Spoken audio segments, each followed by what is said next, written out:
We want to demystify the kebab. The kebab isn't dirty. So there's a battle going on inside this kebab box, you know. So I knew the crack, I should say. Excuse, if you don't get something, you didn't want it.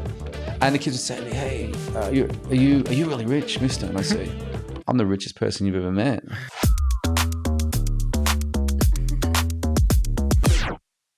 Welcome to this Flip Dish Takeaways podcast. I'm joined by Liam Lynch from Boss Kebab. Liam, thank you so much for joining us today. I know you had a bit of a trek to get here, so thanks very much. I'd love to just get a little bit of background on you, on your journey. How did you end up in this chair beside me today? How did I end up in the chair? Well, I took a train ride actually from Belfast. The new train station's fab, and it's great because you can sit on the train. You can get up, walk around, and you have a toilet, you can do a pee. And it's one of the only trains in the whole world you can have a carry out. You know, do you know that? And nobody will kick you off. Then I got the Lewis to here, and I got to say that public transport system all the way down is fab. And I thought I was going to get so much work done, and I actually just slept most of the way. Wow. But thanks for having me. No, Brilliant. Thank you so much for coming in. Very literal interpretation of my question as well. Appreciate that. So tell me about your food journey. How did you get into the food business? Where did that start from you? Was it when you were a kid or later in life? Well, I ran large-scale venues, which was entertainment venues up to capacity about 6,000 people. And I've always been dealing with vendors. We had a takeaway van because we had it in there during the gigs. It was really lucrative, and I used to travel around some of the festivals with it. We had a cafe in the venue. And we did it for about 10 years, and that was up in Belfast. And then from there, so I knew the crack, I should say, of what goes on with the food. And, you know, it's stuff, everything from food hygiene to health and safety, and, you know, ordering quantities, and all the stuff behind the scenes to make an efficient kitchen. And I knew some great chefs. The premises we have now is in West Belfast. We're in the forecourt of the Monine petrol station, and it's amazing because people are coming to the centre, getting fuel, driving past, and for all other reasons, and we're sitting there, and the shop looks beautiful. You know, the shop is attached to a house, and my friends in the 1960s built a house and built the shop onto the house. Yeah, it's really good. Smart. And unfortunately, these are when I'm from Australia. So my first friends I ever had, these were 25 years ago, and they were a proper Irish family, big sing-alongs, and they always made me sing Waltzing Matilda. So to the point where I got really theatrical at it, and then they stopped asking me, right? So unfortunately, long story longer, Dave, he's 88, he passed away, and on his deathbed, he says, "Son, can you sort the shop out?" For the last 3 to 5 years, they didn't have consistent tenants. And so I said, "No worries." And I say, never promise anyone something on their deathbed, right? And it's a lot of pressure. Oh, no pressure. So he's up there looking at me going, yeah. So now the daughters, they're the landlords. They get rent. There's jobs. The place is great. It's really welcoming. And yeah, I can't say enough about it. And what made you go into the kebab game? What was that? Or yeah, funny enough, I had met this, I'm Australian, but I'd met this Kiwi guy who was a friend of a friend, and he goes, "Let's do Down Under Burgers there." And I said, "Down Under Burgers, we're going to have like the Collie Minogue and all." We would have a banter over some beers, and it got out of control. I thought, man, this could really work.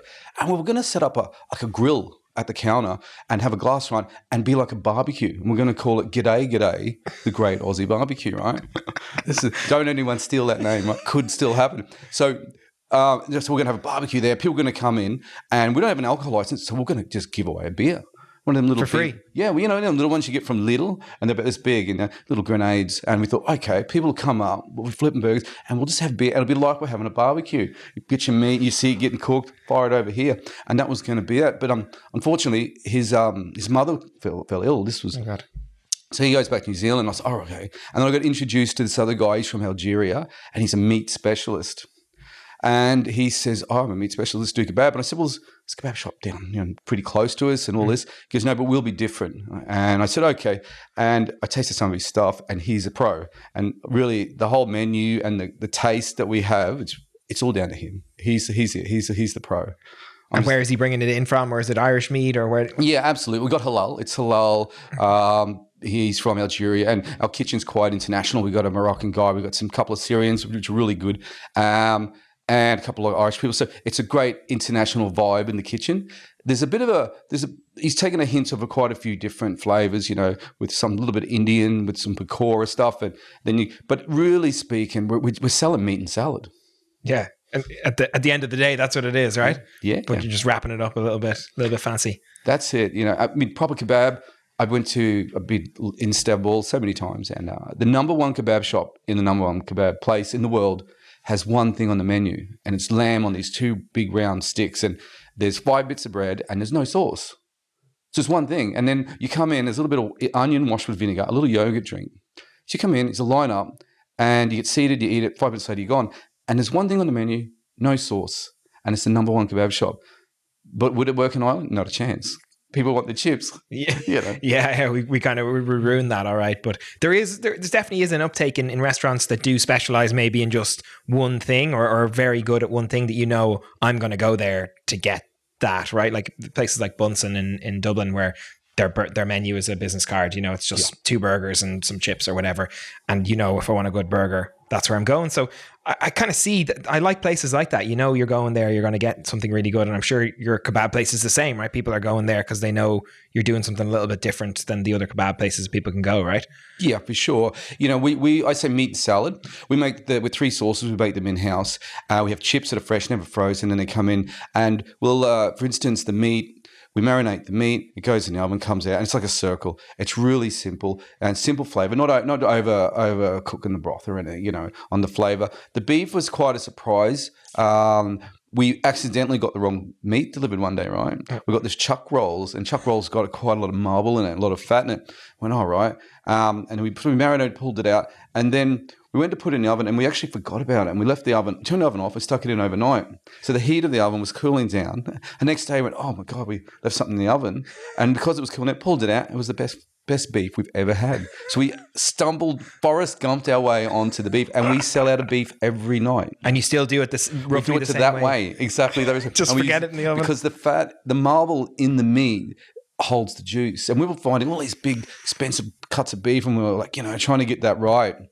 And we just stumbled on this, and it was like, oh my God.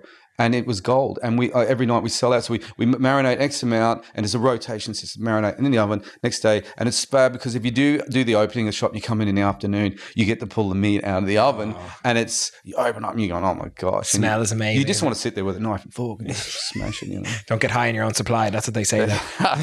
Problem. That's it. It is good.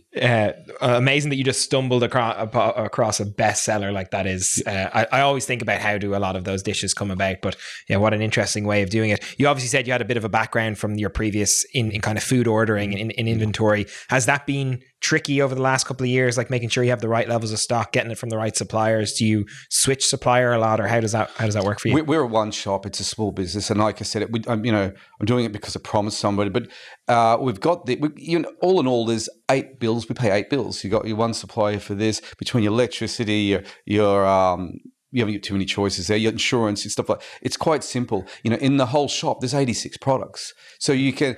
Because we don't have a lot of storage, we're not saving money on bulk by buying pallets of printed stuff or paperwork, paper or any of that kind of stuff. So we're conscious of that. But now the flexibility of wholesalers now is like it never used to be like this. They've got trucks running around, and if you just needed X, Y, Z on that day, so you can keep pretty flexible. And I was just saying to one of your colleagues, Colette, who's been brilliant, by the way, I can't say enough about her. Our shrinkage is nil. We got a brown bin which gets emptied once a week, and every fortnight it's barely half full of any waste. Wow. So you've really nailed exactly like how many people you're coming in. And do you see it? Is it the same bunch of people all the time? What sort of, you have a lot of return business, or what does it look like? Well, we're in a working class area, and West Belfast is quite they're into their takeaways.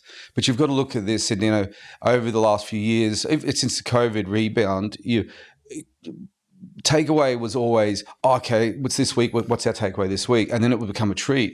And then now it's a luxury. So a family's got a few kids and stuff. They've got to plan their takeaway because they're spending, upwards of 30 quid, 30, 40 bucks in that. So that it's not quite, we're just on a whim. So you've got great loyalty in customers, even though we've got a lot of noise on the road with other suppliers and other shops.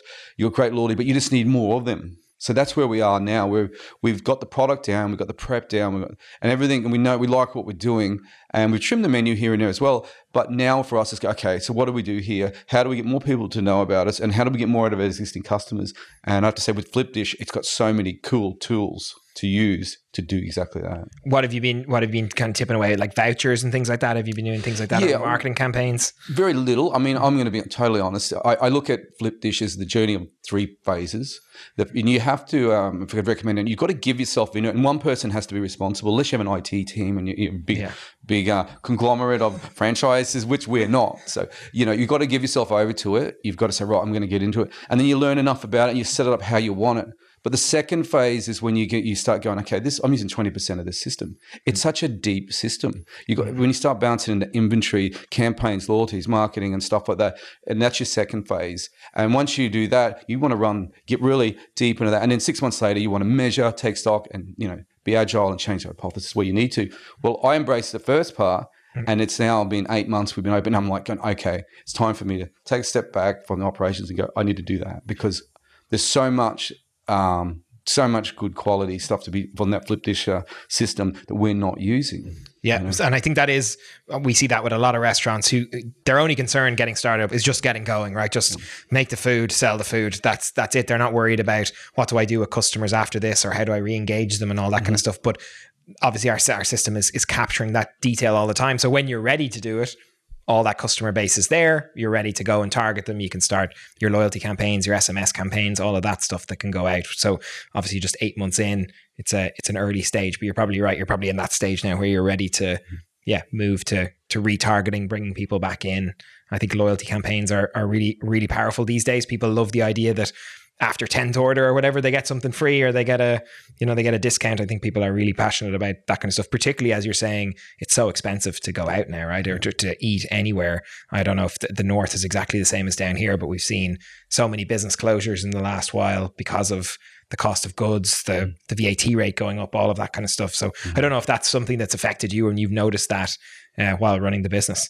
Yeah, I mean, touching on before, you want people to be rewarded for loyalty. You want people to feel special. And I would take that that narrative and I would look at, okay, even when someone comes in the shop, you've got a small relationship with them and you want to make everybody feel like somebody. And it's like, hey, what's going on? What's the crack of that? What are you doing? And what I love about the Flip Dish system, people ring and it'd be like, I'm like, oh, g'day, Jono. And I love work. I don't work the front counter all the time, but I did it consistently. And I love it because people up there, Irish people in general, all the South, there's great banter. G'day, mate, what are you having? And he goes, oh, and then, I'm starving, help me out. And you're having crack with them and they're coming back for the crack.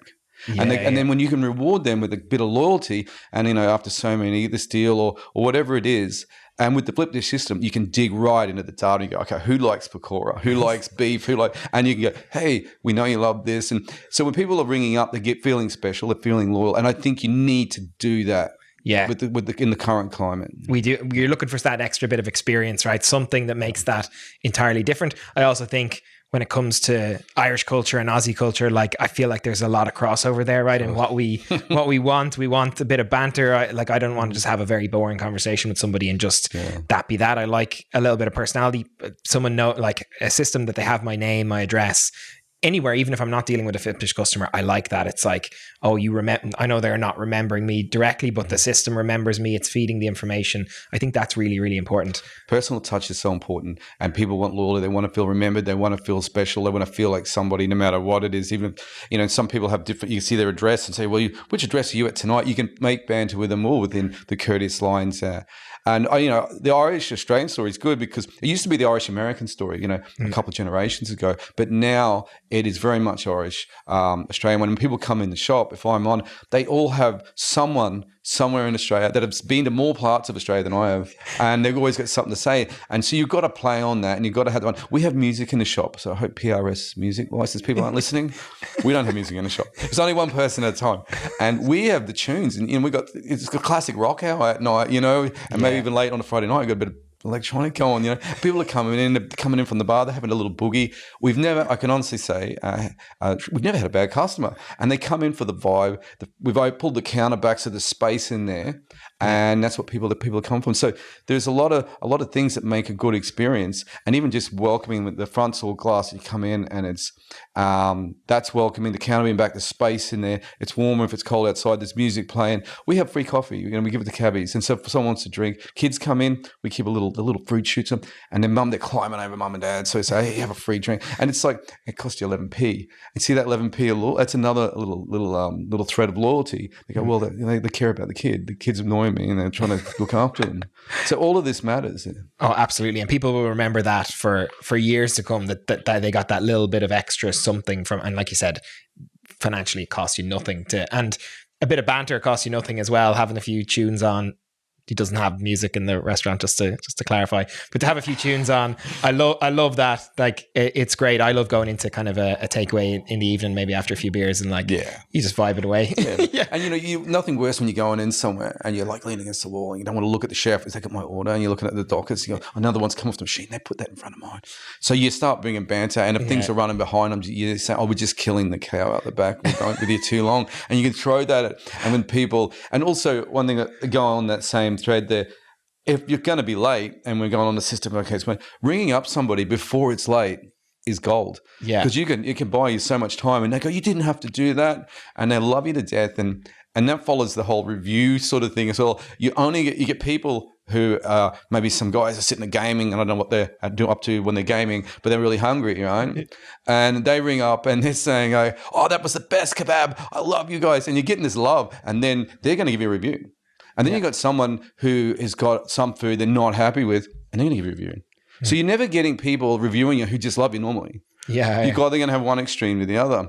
Which is very difficult to look at, right? When I go to look at Google reviews, you're like, this place is never eat here. They punch my mother in the face. It's the worst. And the other place is like, I had the greatest food of my entire life. The staff are lovely. I'm like, so funny. What do I take from this? You need more. I think you need more of a consistent flow of reviews, right? To really take anything from. Got to hit the average review thing instead of like, you might have had a run of maniacs that have come in the shop, but you're on a, unlike say like pizza, for pizza example, pizza's it's a hot dish. Right? You've got a kebab and you've got hot bread, you've got hot meat, you got cold salad and cold sauce.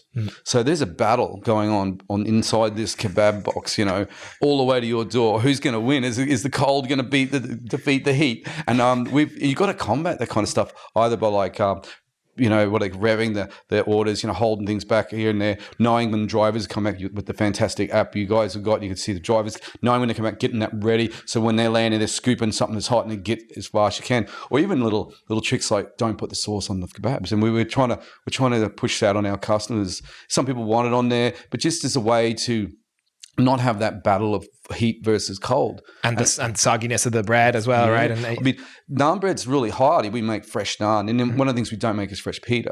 And I think pita should be banned on all kebabs because it's a self-destructing bread, and it's like when you want to get down and then someone will ring up, "But pita's fall apart. I told you not to put the sauce on it, mate," So you're suggesting order the sauce on the side, put it on yourself when you get it. I think there's a couple of tricks like that you got to work out, and also like sometimes some people, smart customers, will say, "Oh, can I have the bread, everything separate?" And it's just as easy to put it together. So they've got nice. We don't do any. Like I said, we're meat and salad. We don't fancy cabbages or sort of marinated food. Meat's marinated, that's it. And we have it fresh lettuce, tomato, onion, and cucumber. It's chopped up every hour, fresh. It doesn't sit in water. It's bang. So some people acknowledge that and they want that separate. So they want to have this little sort of tapas thing where they're ripping the bread and they're eating it like they're somewhere in Persia and they're eating it properly rather than just having it all pulled together like we do with every Western dish we just wrap it up. Yeah, man. So our pizzas in Italy, pizza in the West is the way we're eating quiche. You go to everything we can do, we like the pasta in Italy, for instance, it's a flavor and a sauce. We've got to have chunks of dead animal in it, or else it's not. Where's the meat in it? Yeah. So we've done the same with kebabs. So that's why I said, really kebab? It's just meat and salad. Well, yeah, it depends on what you define, but there is something about wrestling with the giant kebab on a night out, right? Where you're just you're destroyed, but it doesn't matter. It's the end of the night anyway. So yeah, it doesn't matter. But yeah, absolutely. You mentioned kind of some of the technology you're using there. Do you have one piece of technology that you're like, that is essential to my operation, that you absolutely love, that you think, and now this is not to do with Flip Dish in particular, it doesn't have to be a Flip Dish product, but is there something that you have to have? Well, I would have to say, we're scoring one of your little kiosk things, which is going to be fun because I think it looks tech, it looks smart, and it's a great social media piece as well. And to go, oh, look at this. Everyone's used to that. You go on the other fast food chains, you big boys, and you're doing that. So I think us doing that, even though we're in a small shop or one shop, I think it looks good. But the point of sale system and what we've been able to set up in terms of a flow, that is critical because, anytime I've ever gone to buy a kebab and I see this, I just go, yeah, give me that one. Because if I don't want onions, it's going to have onions on it, right? And no matter what you don't want on it, it's going to happen, right? So to break that and to not let people down, we've got a button that says, okay, so you want salad? So it'll be like lettuce, tomato. You can tick each one. Now, you can let the customer do that as well. But then we took that off them because they're just maniacs. So we can do it for them faster. So with the point of sale system, we had an order flow. So hi, what are you having? It's steak kebab, we call it a big beefy. We've got all special names and people have adapted that, which is cool. So maybe pita chips or naan. Do you want a pita chips or naan? Want salad with that? Da-da-da-ding. And with sauce. So we've made it, the system is so cool. It can make a flow and it feels rhythmic. Pita chips and naan, da-da-da-da-da. And it's easy. And it's how you see it in your head. Okay, I want meat. How do I want my meat? On chip. What do I want? Salad on that there, and then I want sauce. So we've been able to set it because it's a flexible system. Flip dish. We're able to set it so it rolls like that, and then obviously it mimics that on the website. People say it's so easy to order. And I think that's really important. I'm a particular person where I'm quite a picky eater with certain things, and I love to be able to remove, because like you said, with that one thing, if they put that on it, that's going to ruin the thing for me, and I can't have it. So I hate having to either type a comment and then hope somebody reads that somewhere. I don't know where that comment goes off to, or having to ring the restaurant right after I ordered to say, hey, I just placed an order. Can you take off cheese off that thing that I just ordered? And that you hope the guy finds your order and writes it down. So I love that idea as well. When you're on a website, you're just clicking through the things that you like, and the flow goes, and you can see before you order it very clearly, no cheese, no whatever. And, you're kind of more comfortable that will get made the way you want it to make. So it's great to see you're using that. What's your kitchen setup like then? When an order comes through, then it flows through to the kitchen docket. What happens there? Yeah, real simple. I mean, it's good. People come off the phone, it'll print out of the docket. Where the counter, because we brought the counter right back to people. I mean, you can slabber at the chef. I can see you touch. And there's a big thing with people wanting to see the thing. So we've made a space, right? And we've got branded, and we actually got these new disco lights and a 4-foot lighting on it where you wrap the kebab up. People want to see it, and they almost push you out of the way at the counter to watch. So we think of this voyeurism of their food things come into play. And we're, okay, right, I'm going to watch them wrap that up. And that's why the docket here literally just clips behind them. It's it's intimate, but it's a big kitchen, but it feels intimate, and it feels like the customer is every bit a part of it. Our hygiene's, it's immaculate place. A lot of mums come in and they love it because they want to talk to me about how clean the kitchen is. Because I won't go into the how would you say, is it not ADHD? What do you call that when someone has OCD? My apology. Yeah. Of our chef who he's OCD cleaner, right? That's great, right? Awesome. Yeah. And the mums love it. They go, this place is spotless and it's really bright and clean. And they can see it. And there's an intimate connection between the customer and they're talking about it, and the chef and the chefs, and there's the pizza guys over to the side. So I like that. And I think that really plays a big role in people being part of it. I think that there's definitely also, it's almost a statement of confidence as well, that you are willing to let people look at your chef make the food and see how clean your kitchen is. I always think that as well. I get worried sometimes when I go to a place and it feels like, behind 3 doors, that's where the chef resides, and you have no idea what's happening in there. It's the guy's washing the dishes is doing the same thing in the sink, Yeah. That's how it is, and it's good, and that's why we've highlighted this area, and we're getting a frame. Well, it's made now. I'm just getting lights put on. Where it's going to be a spotlight, and people can see that feature happening. They can see the magic happening, and they all want it. So yeah, it's advertising as well for it. Maybe you didn't order that, and now you're watching someone make that. The next time you're like, I'm getting one of these, right? Yeah, and you want to be flexible and stuff because people say, that was awesome. Can you do this? And you want to have that agility. And I think if the staff are quite cool, they're not as rigid, they're not going to freak out. The system's good where you can do that. You can add things onto it, especially like a collection or delivery, or someone can ring up and you can just bounce it straight on it because on the flip dish, it's on the point of sale, That's great to hear. Talk to me about social media. How do you use it, or is it something that's a big part of your business, or? It's do you know what? It's an essential part of any business, I think. In the modern era, it's like two digital natives and all the rest of it, and people need to see that. Now, would it generate sales? I think there's a non-tangible, of course. with social media, you got to have a plan. It's very visual what we're doing. So you think what platforms you want to use. Facebook's okay. We don't use it. We use Instagram and TikTok. And and with them, you've got to have a plan. You got to say, okay, what are we saying? You want movement in things, like you don't want to have a static picture. You want movement. You want to be able to say something, but you want to have like a narrative, and you want to have consistency. So we've got some really cool things happening. I mean, if you look at the kiosks we have, that's social media posts. There's quite a few. And then you've also got these boss businesses, boss means business. And we've got this boss lunchtime boxes thing. So you look at what's coming up and you place it in there and you be consistent with it. We haven't been. Do you do it yourself? Me saying, oh yeah, you got to do this. It's like, yeah, you got to get to the gym. You got to eat well. You can't drink too much beer either. But I've realized now we've got settled in, and now we're ready on the push. We want to take avail of the tools that you guys have. So now we have to be serious about it. And over Christmas, had a great chat with the business partner and a couple of little crazy TikTokers that live around the road. And yeah, we put together a strategy. And so we're going to hit the ground running. But on February the 26th, we have what do you call it? We have the big launch of the business boxes. So we'll build it into that and then get momentum, and then we'll form some sort of structure. But you've got to revise it. You've got to measure it and find it, because it's all about engagement. You could have the best content in the world, but one person once told me, you got to be social on social media. Yeah. You got to get involved in the comments. You got to, Yeah. So I've gone away from just structuring. I think, well, I'm not the man for that job. I don't have the skill set. I'm not cool enough. I don't have my own. I don't know about that. I don't have my own social media. So I get someone who knows what they're doing.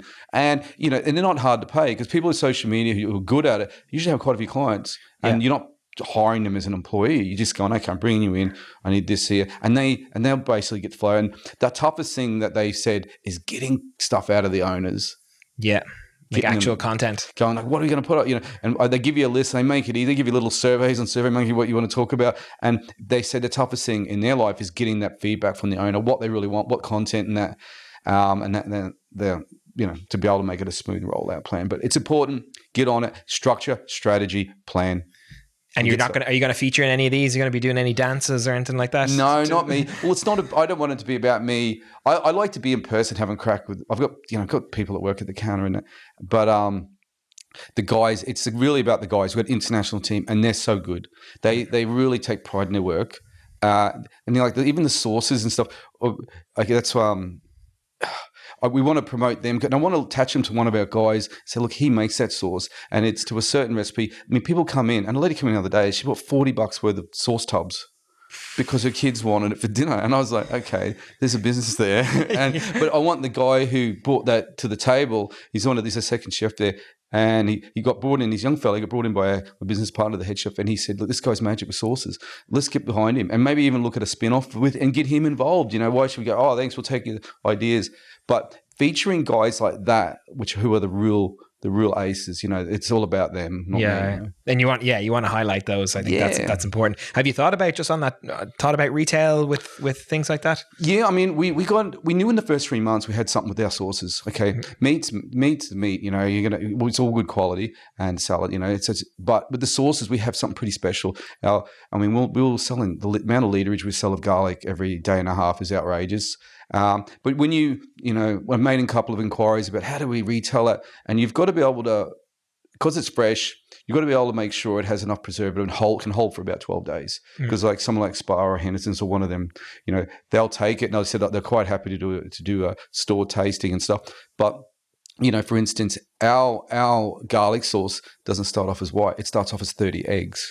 Yeah, and you're blending that bad boy up until it goes white, and so it's the real deal. And it's and that's going to have a shelf life of a few days. So then next minute you got a food chemist in, he's got to be able to put stuff in it to keep it longer. And then now we're in the process of testing out how's that flavor taste? Is it still the Bang and Boss sauce? Yeah, I mean our chili sauce is another one of our special ones. It starts its life and is a bunch of branches. It's not even and then it gets blended up into a sauce, and it's so fresh. And then you got the house sauce as well. And they're the three signature sauces. People want them. So we're looking at maybe have them on the counter, get people to test them, tell them how long they'll last. But then the real game, you've got to put money behind that to be able to stand it on a shelf for 12 days. Yeah, people need to know about it then as well. Yeah. It does obviously work as kind of a cyclical bit of advertising, though. The sauce on the shelf advertises the kebab place, and the kebab place advertises the sauces. We've had other kebab shops want to buy it off us. And we got a little deal going with, I won't say their name because they told us we're not allowed to tell anybody. But there's 2 shops and they're not too far away from us where we're based. And we sell them their sauce in big 15-litre tubs. Wow. So they're really getting your flavor in their and shop. we're, so we thought maybe stick them in the shop. Yeah, we sell Boss sauce, and which brings us to another name. Even the name, when you look at kebabs, it's all the Istanbuli or the Bodrum or the Turkish kebab, and we said no, our kebabs are the best. We're the Boss kebabs. Ruffle a few feathers here and there, especially because it's a close knit community kebab shop. They go, are you the boss of us? I don't know. Ours are the best, And we're taking the piss. Yeah. Not everybody gets that banter though. No, but start a bit of internet beef with somebody. It works, Just start up a white collar boxing next minute. Yeah, exactly. Sort it out. Yeah. But man, it's a good community. The title, everyone who's got a shop, who's got a kebab shop. But we thought, hang on, if these guys are taking it, maybe if we can breach the taboo of them using a sauce and make it universal and go around and give people really good deals because we know what it takes. And I'll be honest, when you go to a kebab shop and you go, oh, gee, it was great. I was there a few months ago and now it's really crap. Yeah. It's because a lot of the time it's the consistency of the sauce. So if the chef has to knock that up in the middle of the night or he's not on, the guy who normally makes it, you've got to have when we've got it down to like the measurements of stuff for the flavor, it's got to be so precise. I've seen our chef fire stuff out because he just wasn't happy with one of the guys done. So really particular. And that's the difference when you say, oh, that kebab shop was great. Now it's really bad. Yeah. And that, because it can be down to that sauce. So the consistency. So if we can break the taboo, get people to accept it and say, look, just say, everyone's doing Boss sauce. It's not so bad. But because it's a couple, they don't want other people to know. It's like, it's all covert. It's a very, very tense community. But you've got to keep. Yeah. And we don't want to embarrass them either. No. Appreciate you keeping their integrity. Their integrity. Exactly. I love that. So tell me then about what would be your biggest challenge so far? What has been the real thing was there a moment where you thought, well, maybe I should get out of this game? Yeah, January. What day? I think it was still January. It's just Feb. No, we're February now. Okay, it's great. Look at Valentine's Day. If I have a wife still, No, September was tough because you understand, we're all working class people, the majority of society is, and September kids go back to school. So you got this big slump. And I think being prepared for that and pull back on certain things, or maybe even on January, in hindsight, I think January, we should have shut a few nights a week, not because they were that bad. It's just that it would have been good to we could have mixed up a few holidays and just pay people to have a few days off here and there. The workers we have are so insane. They don't really, they would work 7 days a week. You're really holding them back. They love what they're doing. The crack's great. And they said it's no pressure. And I tell them, it's just food, guys. We're just selling food. It's okay. Just do make it to the head chef's he's OCD, but he's a bit of a Gordon Ramsay as well to them. I don't know what they're saying. They're speaking in Arabic, but I think sometimes it could be kind of crazy. But the challenge is onboarding people it's been easy. I can't say we've had nothing surprised me, Okay. When we fitted out, I have background in engineering, so I knew all the crew that were fitting it out, and everything went smooth. And I think having the right partner, where we're not two chefs, okay? Yeah. This is where that had problem, and I'm not telling him how to do this, do whatever, and I'm just so impressed with everything else, and I think that's been the probably the key thing that stopped anything freaking out, because I know he knows his stuff. I love everything he's cooking. He's smart. He's thrifty with the food. He's smart with the quantity. He's smart with everything, and so that's a whole relief. So that stress of that. So then you just got to go, okay, let's get involved with the flip dish, the marketing, and stuff like that. Yeah. So then the technology comes in to sit on to support what you're already doing. Having the right partner, having the right chef, and not being two cooks in a kitchen. That's super secret. Too many cooks and all that. Yeah. So that obviously you're saying you're in business 8 months now, is it? Been over 8 months. Crazy. Yeah. So you haven't actually had that full year yet to look at. So you haven't looked at like last January, for instance, and said, well, what happened trend wise in January to make. So you're kind of at the moment a little bit driving blind a little bit. You can't go, okay, what happened this week? Because you think nothing, think of a month, think of your overheads, your direct debits, you're not going to be able to get them all on one day. Between rent bill this day, that maybe half a dozen of them on different days. Yeah, your stock's coming in here, your busy times and what you're using. So nothing is something where you need a good 1 month, 2 months, 3 months to appraise what you're doing weekly. Yeah. So we haven't even able to have three quarters to be able to appraise a year yet. So you need a couple of months before you can say, okay, that's sort of working like this. And because nothing is as easy. Oh, well, what is this worth each week? I mean, even breaking down, we've gone to the nth, of breaking down percentage of what does that exact percentage that makes there, how many ingredients, even down to each dish. How much is the staff costing on top of that dish? How much is it? Everybody should do this as discipline. And what does the overheads equal per dish on that? Now, you can get down to that. Yeah, that granularity. Mate, and you really can. But you need to have them. When you go on that deep, you need a bag a year, really, so you can appraise it. And we're going to be like that in April the 14th will be that year.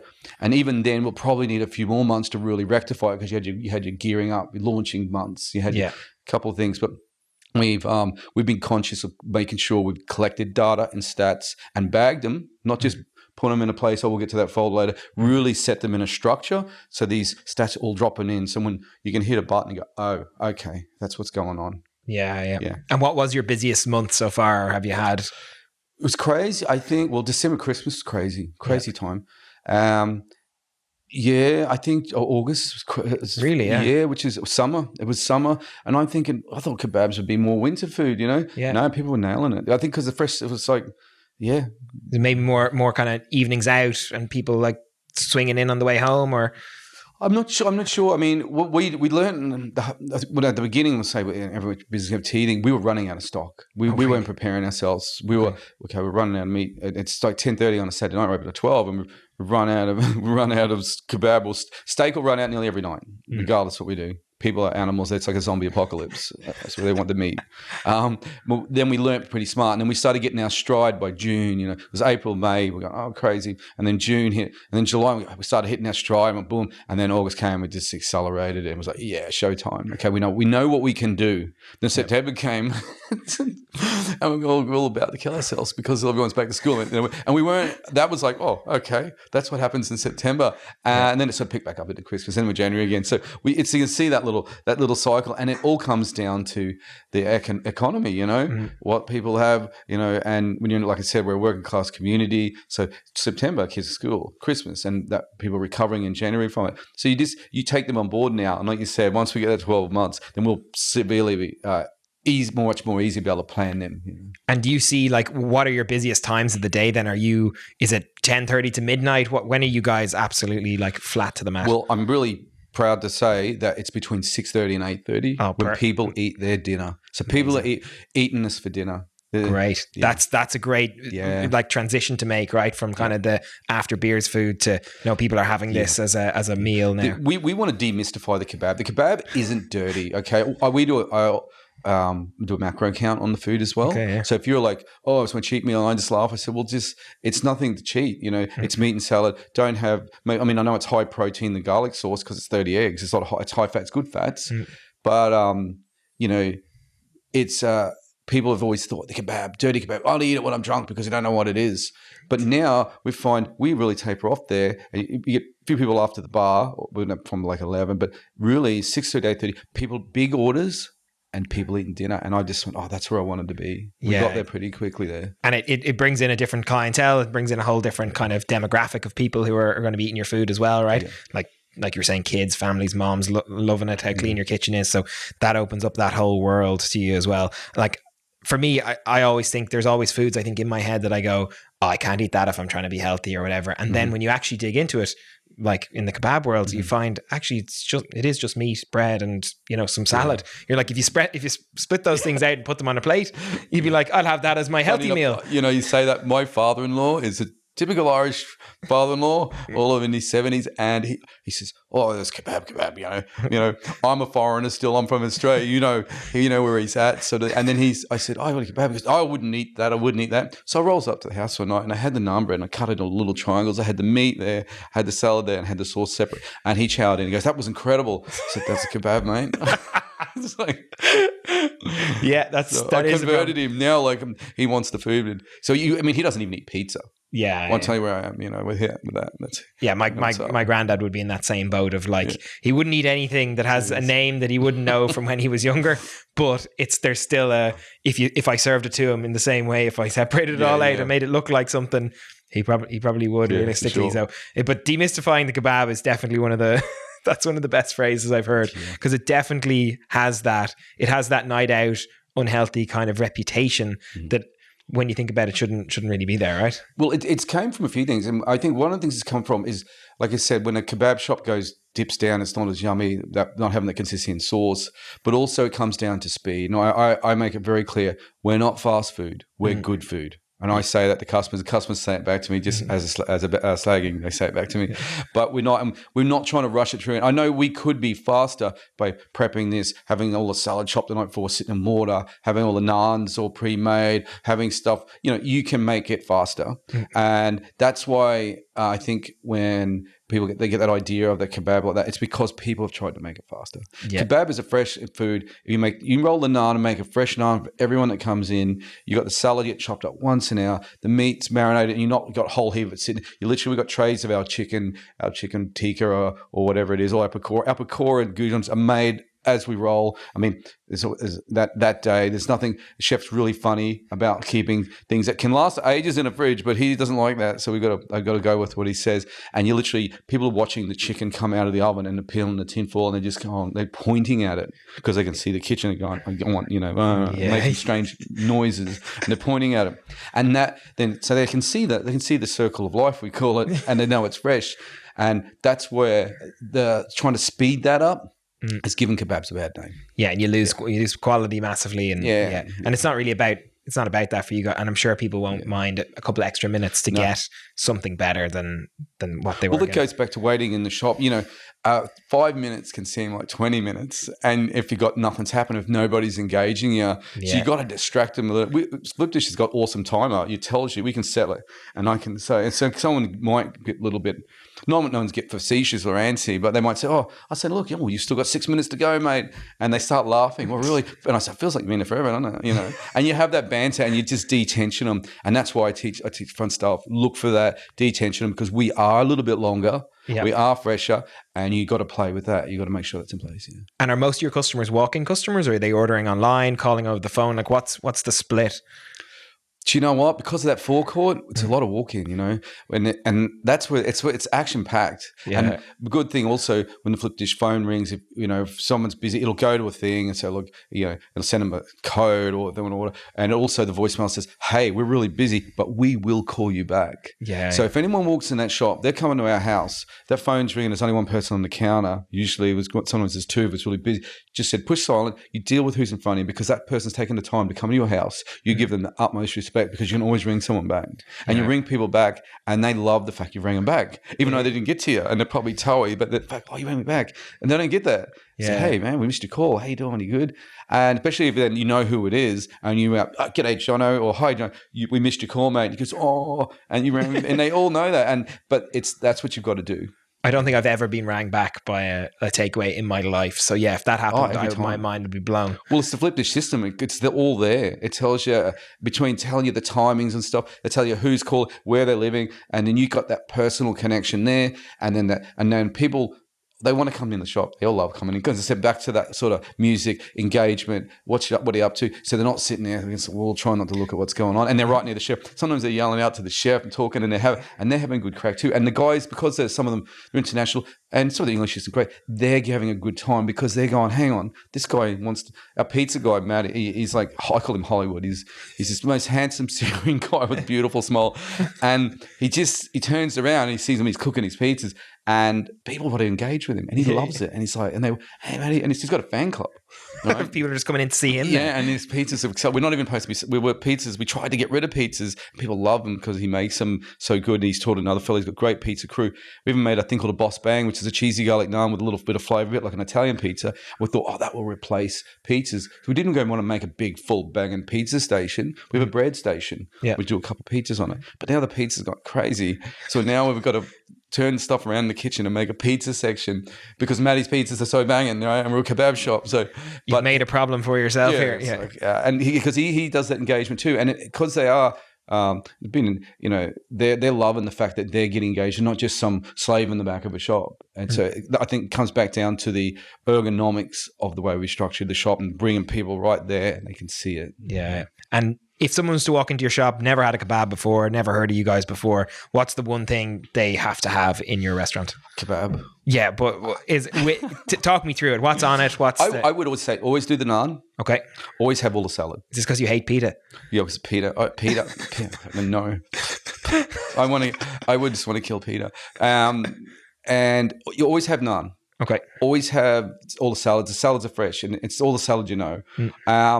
And just really what you like. I mean, some people don't like beef because they got this red meat myth, think they're going to die. Even though it's great for you. But I know the chicken, a combo chicken. You get a nice chicken tikka. They want pakora chicken, which is crazy. People are obsessed with pakora in West Belfast, and they want They want a combo chicken. They want a chili and garlic on the freshly rolled, beautiful naan with a fresh salad, crisped, and see that bad boy. You can't go wrong with that. My God, that just sounds outrageously good. Now I'm going, next time I'm up in Belfast, I'm swinging by to get one of those.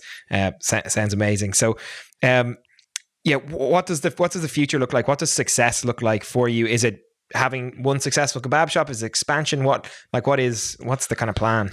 Do you know? I think it's just about measuring at the moment, like seeing what we got. I mean, we've got a really red hot brand. Mm-hmm. People are talking about it. People like it. They've liked the crack and the vibe. So doing something different is when you say what differentiates, it's a lot of the things I've spoke about between that personalized touch, between the shop being engaging, and okay, how do we do that? And then you look at what other places in Belfast, in the Greater Belfast, what is the cuisine like on this part, in this east, south, north, east, west, and you look at what other people are doing. There is opportunity. Too soon to really say, we've created a model of sustainability.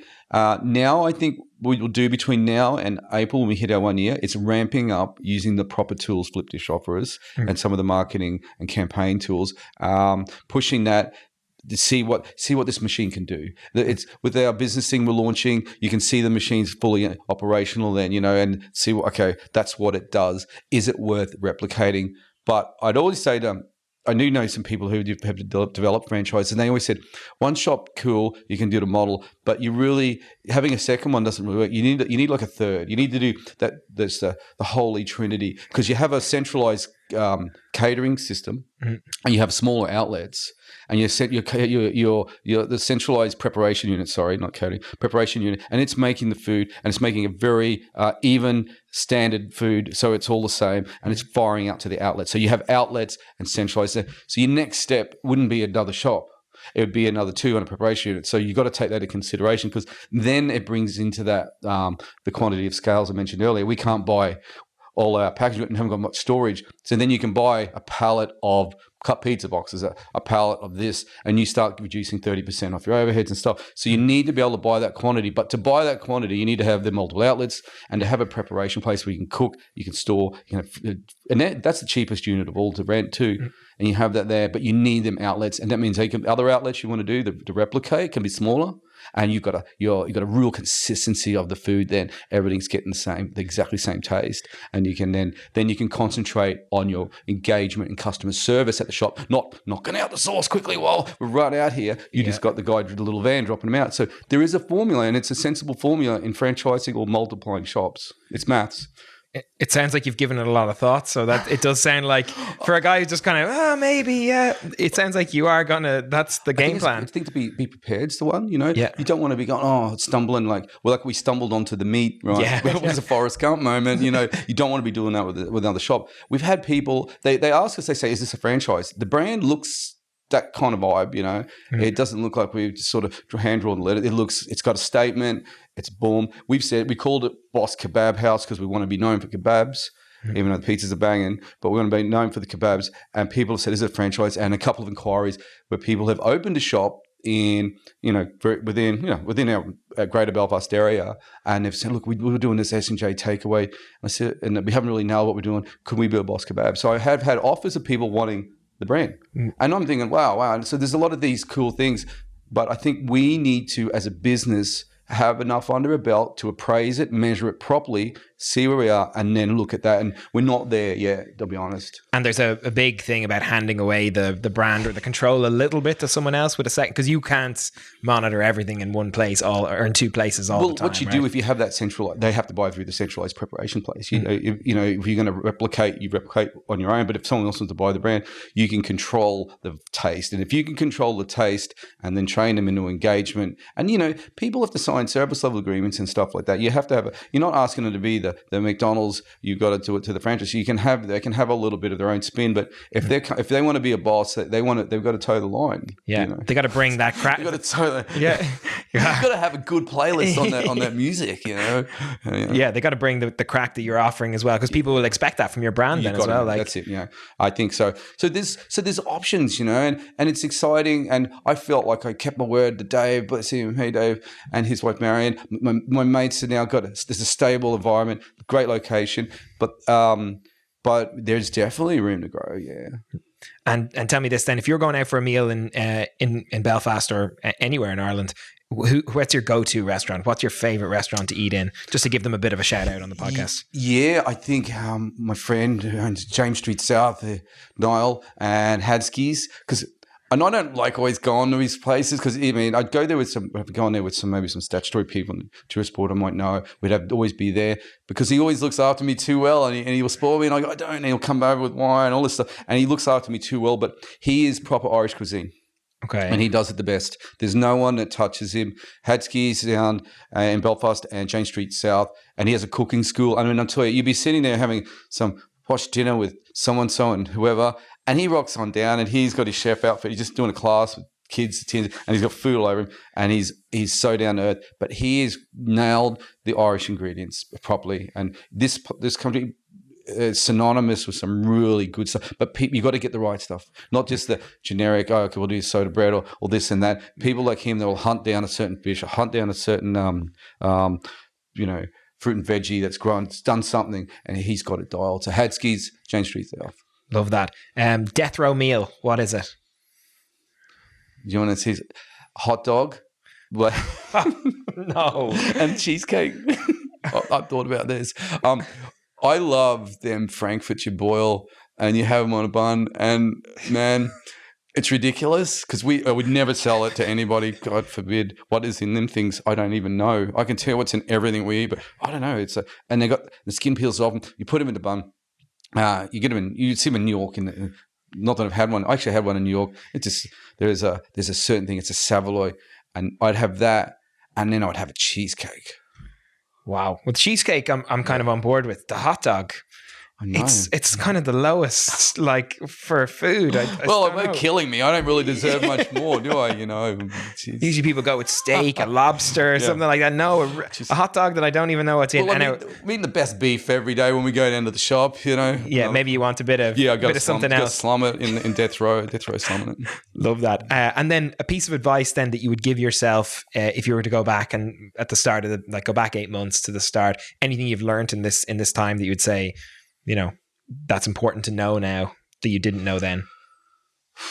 There's a plethora of things. I think be more of a student of the technology. Okay. Be more consistent with your like the social media and stuff. We're so lucky. I mean, I don't know how they did it years ago when they had to bring it up a till or they had all the buttons. Be a student of whatever technology you're using on that point of sale, because it'll pay off massively. And I'm learnt that now because, like I said, I saw it in phases, and and you said that's how people. Now I'm going into phase 2, and I wish I knew phase 2 already. And I should be a student of it because, like with Flip Dish, it is deep. It is so deep, and it is so good that you should really embrace how that works. Because that inventory ordering, to know every fiber, when you sell a kebab, it comes off your inventory, to know these things and what the percentages are, that you can't beat the data. It's interesting to hear you mention social media and being consistent. Like we've talked to other customers on the podcast about social media and how that works for them. And we had Teresa Borza on one of our recent episodes, and just to see what impact she's had with that. I think some of her videos are averaging like 3.7 million views now. And it's just her scooping chips, like really fresh chips into a box and then presenting them. And it looks beautiful, makes me want to eat chips. But to think that she's obviously cracked that. Now she's consistent. She does all that. I'm like, it's free marketing. You know, they're out there. Millions of people are looking at that, seeing the brand. And it's definitely something that I think you're right. Girl. You got to commit to it. Man. At the start, it's annoying because it's like 10 people saw that, you know, oh, what a waste. But after time, it can turn into... Well, here we are. I'm right there. That's one of them things I'm saying, that between that and combining that with the point of sale and the marketing tools, and she's got it dialed, and good on her for that. And I would aspire to be even anywhere near that conversation, you know. Yeah. And finally, kind of my last thing, where can people find you? Where's the business? Where are they gonna go to get your kebabs? We are on Andy Town, West Belfast. You got the best in the West. You go head down the road and you'll see it. It's on a petrol station forecourt on the main drag, and it's so good. You can pull in there. There's heaps of parking. It's a shop is really welcome. The cool colours. It's Boss Kebabs, West Belfast. BossKebabs.com. Love it. Liam, thank you so much for coming in and talking to us and making the journey down. Really appreciate it. Legend. Thanks for having me, man.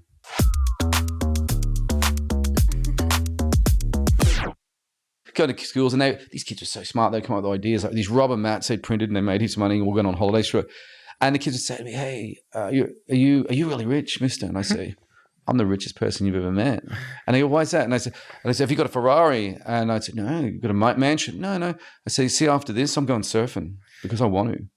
And that to me is the rich. Choice is where wealth is. And I've had been so lucky with that, man. Wow. And I'm a worker. I work graft, you know. Yeah. But to be able to do what you love doing and have the people around you that you want around you. Because you can make money. Yeah. You can make money doing anything, you know, or you know, good and bad things. But you can really, if you can chase your dream. I met a kid this morning, I used to work with, his name's George McGowan. He's a parkour expert. He was 15. I gave him his first paid gig. Seen him at Central Station this morning to train. He travels the world as a stuntman doing parkour. He's got millions of viewers. He makes money off the advertising, YouTube, and all his channel. And this kid, I sent him ages ago, and I haven't seen him 3 years ago. I said, be George McGowan. And he dropped out of school. Parents are freaking out. And he went for it. And he is doing really well.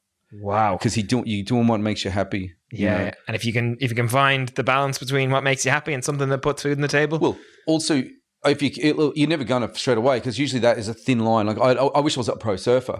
I didn't have the X factor. I wasn't good enough. My brother, little shit, could have been good. He was good. He had X factor. I didn't. I trained hard like a triathlete. I got good, but I never get great. Yeah. So I was never going to be that. And it was a thin pathway. We even rock bands, DJs, whatever you want to be, that's cool.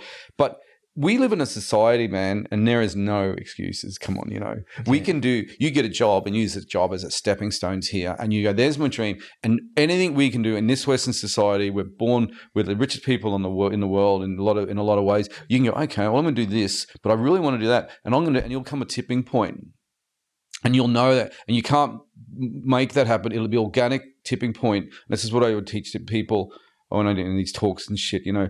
There's a tipping point and you'll see it. And that's when you can let that go and you can follow your dream. But don't jump it too early or else you'll run out of juice. But in this society where we live in the West, we all got that. There's no excuse. If you don't get something, you didn't want it. Yeah. You know, man, all of us, anyone in that office there, you want to, I don't know, I used to use the word Ferrari because people look at that as some utopic car. If you want a Ferrari and you live in Ireland and you don't get it, you didn't really want it. That's the best piece of advice I've ever heard. Like, go and get it. Go get it. Who's stopping you? Yeah. We haven't got them crazy people, camel jockeys in the middle of the desert shooting us off our hut. Nothing like that. Nothing. We've got everything you want. You got all the tools here. You can pathways education. You've got jobs everywhere. You might be pouring pints or flipping burgers. You know what I mean? Yeah. Whatever. There's jobs there. There's pathway to anything you want. And if you don't get it, you didn't want it. If you don't get it, you didn't want it. Yeah. And you can become the best at anything, right? It doesn't matter what that thing is. It like flipping burgers could be anything. If you become the best at that, the sky's the limit then from there, right? My mum said that too once. Mum's a Scottish woman. She's dying now at the moment. It's sad. I'm sorry to hear. And when we had a big van, I had a burger van, called the Rampage Grill. We had 3 burgers. That was it.